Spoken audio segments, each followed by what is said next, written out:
નમસ્કાર વિદ્યાર્થી મિત્રો, વિરેન સર ઓમ શાંતિ વિદ્યાલયના ડિજિટલ ક્લાસમાં આપનું સ્વાગત છે. Standard 7 English unit 2 how many did you. આજે આપણે એક્ટિવિટી 3 7 એ ટેબલોનો અભ્યાસ કરીએ. એક્ટિવિટી 3 7 એ ટેબલો. 7 એટલે શું થશે? 7. અને 8 1 બ્લો એટલે એક કામાં. એટલે 7 એ ટેબલોનો મતલબ થશે એક કામાં 7. આપણે જોઈએ. Once upon a time there was a young boy named Gopal. એટલે કે ગોપાલ નામનો એક નાનો છોકરો હતો. યંગ બોય એટલે નાનો છોકરો. તેનું નામ શું હતું? Gopal. He liked jalebi very much. Like jalebis very much. તેને વેરી મચ એટલે ખૂબ જ, લાઈક એટલે ભાવતી. તેને જલેબી ખૂબ ભાવતી.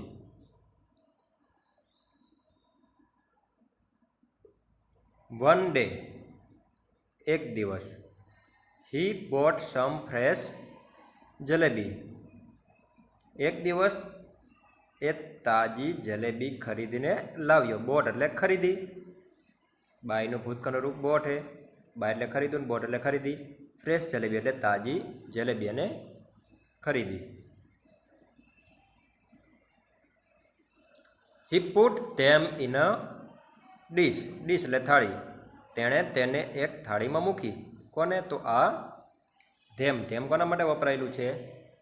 ધેમ તો એ જલેબી માટે. ને એક ડીશ એટલે એક થાળીમાં મૂકી. After a while he so flying buzzing over the jalebi. થોડી વાર પછી તેણે જલેબી ઉપર માખી બણબણતી જોઈ. આ બઝિંગ એટલે બણબણવું. જે ફ્લાઇસ બઝિંગ એટલે જે માખીઓ જે બણબણતી હોય એને બઝિંગ કહેવાય. ઓવર ધ જલેબી એટલે કે જલેબીની ઉપર. થોડી વાર પછી. Some time. આફ્ટર વાઇલ અહીં આપેલું છે એટલે થોડા સમય પછી. Go away dirty flies. શું કીધું? Go away dirty flies. He shouted. Dirty fly, go away dirty fly એટલે ગંદી માખીઓ ઉડી જાઓ. તે ચિલ્લાયો. શાઉટ એટલે ચિલ્લાયો. But they did not. પણ તે ઉડી નહીં. He killed 7 flies at 1 blow. તેને એક જ ઝાટકે આજે સાથે 7 માખીઓ હતી એને મારી નાખી. કિલ્ડ એટલે મારી નાખવી. હી કિલ્ડ 7 ફ્લાઇસ એટ 1 બ્લો. તેને એક જ ઘામાં જે 7 માખી હતી એને મારી નાખી. He said to himself. તે મનમાં બોલ્યો, વાવ, વાહ, 7 એટ 1 બ્લો. એક ઘામાં 7. I am very brave. Brave એટલે બહાદુર. એને શું કીધું? હું ખૂબ બહાદુર છું. આ માખીઓને મારી એમાં તો એ પોતાને શું સમજવા લાગ્યો? બહાદુર સમજવા લાગ્યો. The king hard about Gopal. King એટલે રાજા. અબાઉટ એટલે ના વિશે. The king hard about Gopal. રાજાએ આ ગોપાલ વિશે સાંભળ્યું. હી કોલ્ડ હિમ એન્ડ સેડ. તેમણે તેને બોલાવ્યો અને કહ્યું. કોલ એટલે બોલાવ્યો અને સેડ એટલે કહ્યું. Gopal, you are a brave boy. Gopal, તું બહાદુર છોકરો છે. બ્રેવ બોય એટલે બહાદુર છોકરો. Did you really kill 7 at 1 blow. Did you really kill 7 at a blow. શું તે ખરેખર એક જ ગામમાં 7 મારી નાખ્યા? Gopal said, yes your majesty. ગોપાલે શું કીધું? હા, મેજેસ્ટી એટલે મહારાજના અર્થમાં. I did. મેં મારી નાખ્યા. The king said. રાજાએ કહ્યું. યુ નો. નું એટલે ખબર. તો જાણવું. તને ખબર છે? There are 2 cruel Giants in our kingdom. Giants એટલે રાક્ષસ થશે. જાયન્ટ્સ એટલે શું થશે? રાક્ષસો. કેટલા? તો 2, 2 રાક્ષસ. There are 2 cruel Giants in our kingdom.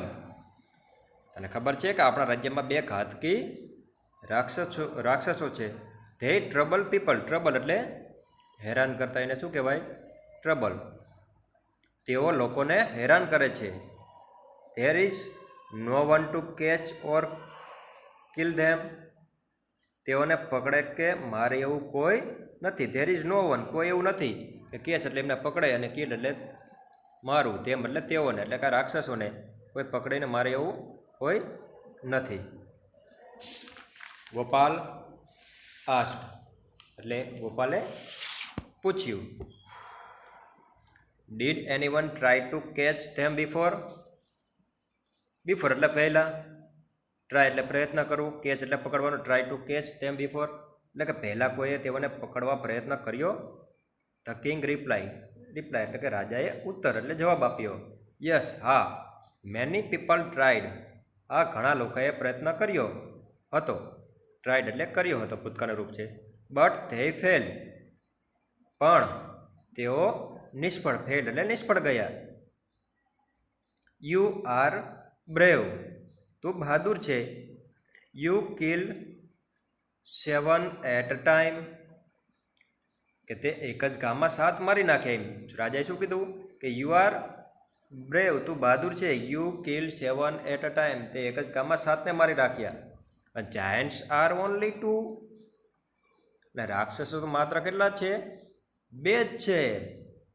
રાજાએ શું કીધું ગોપાલને કે તું તો એક ગામમાં 7 મારી નાખે છે, અને આ જાયન્ટ્સ એટલે કે રાક્ષસો તો માત્ર 2 જ છે. Kill them and I will give you rich reward. એટલે શું કીધું કે તેઓને, ધેમ એટલે તેઓ, કોને? તો રાક્ષસોને. કિલ એટલે મારી નાખ, એન્ડ અને I will give you rich reward એટલે કે હું give you a rich reward, હું તને એક મોટું ઇનામ આપીશ. રીચ રિવોર્ડ એટલે શું થશે? મોટું ઇનામ.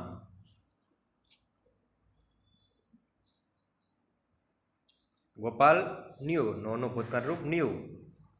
ગોપાલ જાણતો હતો કે he was not able to catch or kill giants. Gopal જાણતો હતો કે રાક્ષસો હતા, એમને પકડવા કે મારી નાખવા તે સક્ષમ નથી. એને ગોપાલને ખબર હતી. But the king and the people had high hopes from him. High hope એટલે વિદ્યાર્થી મિત્રો મોટી આશા. હાઈ હોપ એટલે શું થશે? મોટી આશા. પણ રાજા અને જે લોકો હતા તેમને તેની એટલે કે ગોપાલ પાસે એક મોટી આશા હતી. હી થોટ, આ થિંકનું ભૂતકાળ રૂપ થોટ આપેલું. હી thought for a long time, તેને લાંબો સમય વિચાર્યું. Then he went out in search of the giant, અને સર્ચ ઓફ જાયન્ટ એટલે રાક્ષસોની શોધમાં. વેન્ટ એટલે ગયો, પછી તે રાક્ષસોની શોધમાં બહાર ગયો. વેન્ટ આઉટ એટલે બહાર. હી વોન્ડર્ડ એટલે ભટકવું. He wandered here and there એટલે તે આમ તેમ રખડ્યો. He roamed in the mountains and valley. Mountain એટલે શું થશે? પર્વતો અને ખીણ. તે ખીણ અને પર્વતોમાં પણ ભટક્યો. બટ હી ફેલ્ડ, પરંતુ તે નિષ્ફળ ગયો. એટલે કે અત્યાર સુધી એને આ રાક્ષસો ક્યાંય જોવા મળ્યા નહીં. આફ્ટર સમ ડેઝ એટલે કેટલાક દિવસો પછી. He was going through the forest. Forest એટલે જંગલ. પછી થોડાક દિવસ પછી તે જંગલમાંથી પસાર થઈ રહ્યો હતો. ગોઈંગ થ્રુ એટલે માંથી. શેમાં? જંગલમાંથી. હી સો ભૂતકાળ રૂપ, સીનું ભૂતકાળ રૂપ સો. હી સો ધ જાયન્ટ્સ ધેર, ત્યાં તેને રાક્ષસોને જોયા. They were under a tree. Under એટલે નીચે. શેની નીચે? તો વૃક્ષને નીચે. ક્યાં હતા? તો તેઓ ઝાડ નીચે હતા. ગોપાલ વોઝ સ્કેર્ડ એટલે ડરી જવું અથવા તો બી જવું. ગોપાલ તો આમને જોઈને ડરી ગયો, કેમ કે રાક્ષસો ખૂબ જ ઘાતકી હતા. હી સેડ ટુ હિમસેલ્ફ, તે મનમાં બોલ્યો. હિમસેલ્ફ એટલે મનમાં. ઓહ, અરે, the giants are really huge, રાક્ષસો તો ખરેખર કેવા છે? હ્યુજ એટલે ખૂબ જ મોટા એટલે કદાવર છે. ધે લુક ક્રુઅલ ટુ અને તેઓ ઘાતકી પણ દેખાય છે. The task is really tough એટલે ટાસ્ક એટલે કામ, ટફ એટલે કેવું છે? આ કામ તો ખરેખર કેવું છે? કઠિન છે. I can't fight with them, can't can નોટનું શોર્ટ ફોર્મ છે. I can't fight with them એટલે કે હું તેઓની સાથે લડી શકું તેમ નથી. He thought for a while એટલે થોડા સમય, થોટ એટલે વિચાર્યું, તેને થોડો સમય વિચાર્યું કે આઈ વિલ ટ્રાય એટલે કે હું પ્રયત્ન કરીશ. હી સેડ ટુ હિમસેલ્ફ ફરી વખત તે મનમાં બોલ્યો. He threw some stone at them and hid himself behind a tree. થ્રોનું ભૂતકાળ રૂપ અહીંયા થશે થ્રીવ.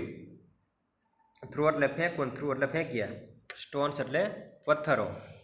તેને શું કર્યું કે તેણે તેઓની તરફ પથ્થરો ફેંક્યા. And hid himself behind a tree અને પછી એ પોતે હતો એક ઝાડની પાછળ સંતાઈ ગયો. One giant got up and ask the other. બે રાક્ષસો હતા, એમાંથી એક રાક્ષસ ગોટ અપ એટલે કે ગેટ અપનું ભૂતકાળ રૂપ ગોટ અપ ઊભો થયો. એન્ડ આસ્ક અધર અને બીજાને પૂછ્યું કે did you throw stones at me, શું તે મારા તરફ પથ્થર ફેંક્યા? ધ અધર રિપ્લાઇડ, બીજાએ ઉત્તર આપ્યો નો આઈ ડિડન્ટ, ના મેં એટલે કે મેં પથ્થર ફેંક્યા નથી. યુ ડીડ ઇટ, તે ફેંક્યા, એમ તે પથ્થર ફેંક્યા. હી શાઉટેડ, તે પણ ચિલ્લાયો. Why did you throw stones at me, શું કીધું કે તે શા માટે મારા તરફ પથ્થર ફેંક્યા? થ્રો સ્ટોન્સ એટ મી એટલે મારા તરફ પથ્થર ફેંક્યા. ધ ફર્સ્ટ જાયન્ટ રિપ્લાઇડ, તો પહેલા જે રાક્ષસ હતો એને ઉત્તર આપ્યો I did not do anything. શું કીધું? પહેલા રાક્ષસે ઉત્તર આપ્યો કે મેં કંઈ કર્યું નથી. એનીથિંગ એટલે કઈ? I did not do anything, મેં કંઈ કર્યું નથી. You threw stones at me, તે મારા તરફ પથ્થર ફેંક્યા. એટલે કે આ બે રાક્ષસો જે હતા આપણે દેખાય છે એ બંને ઝઘડવા લાગ્યા. આપણે આગળ જોયું આ ગોપાલ છે એને આ રાક્ષસો તરફ પથ્થરો ફેંક્યા અને પહેલા રાક્ષસે બીજા રાક્ષસને કીધું તે મારા તરફ પથ્થર ફેંક્યા. બીજો રાક્ષસે આ રાક્ષસને કીધું તે મારા તરફ પથ્થર ફેંક્યા. આવી રીતે બંને ઝઘડવા લાગ્યા. ધે બિગેન ટુ ફાઇટ, હવે ફાઇટ એટલે લડવું, તેઓ લડવાનું એમને શરૂ કરી દીધું. બિગનનું ભૂતકાળ રૂપ બિગેન છે. They fought fiercely and kills each other, તેઓ ફિયર્સલી એટલે ઉગ્રતાથી ખૂબ જ લડવા લાગ્યા અને પછી એકબીજાને મારી નાખ્યા. તો વિદ્યાર્થી મિત્રો તમે જોયું ને કે ગોપાલ હતો, ગોપાલને ખબર હતી કે હું રાક્ષસોને પકડી શકું તેમ નથી, છતાં પણ તેને પ્રયત્ન કર્યો અને તેને આ પથ્થર તેના તરફ ફેંક્યા અને રાક્ષસો બંને એકબીજા સાથે ઝઘડવા લાગ્યા અને એકબીજાને મારી નાખ્યા. તો અહીંયા આપણી એક્ટિવિટી 3 પણ સમાપ્ત થાય છે. આભાર. અસ્તુ.